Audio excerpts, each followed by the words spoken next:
Eating clean but still bloated? Brain fog won't quit despite cutting out junk food? You're not crazy. Your gut has 3 hidden roadblocks that diet alone can't fix. Let's uncover what's really stopping your healing. Roadblock number 1: gut dysbiosis.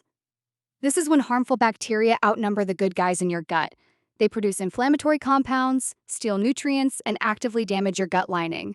A healthy diet feeds your beneficial bacteria, but when the bad bacteria have already taken over, it's like sending a few police officers into a city overrun by a powerful gang. The good guys are simply outnumbered. Roadblock number 2: biofilm. This is one of the most overlooked issues.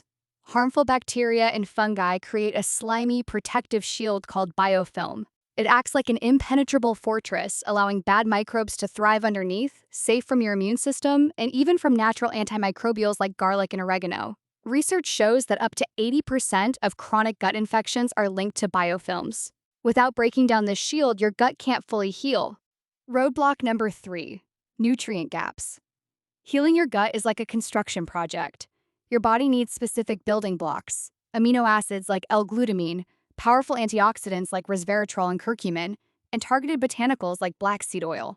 Even a nutrient-dense diet might not provide the therapeutic doses needed for this intensive repair work.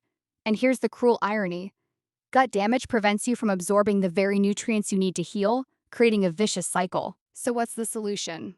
In the full blog post, you'll discover how to identify if you have biofilm, why probiotics alone can't fix dysbiosis, and the specific protocol to break through these roadblocks when diet isn't enough. Ready to finally heal your gut?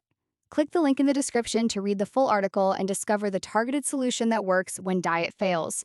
And if you found this helpful, please like and subscribe for more science-backed gut health strategies.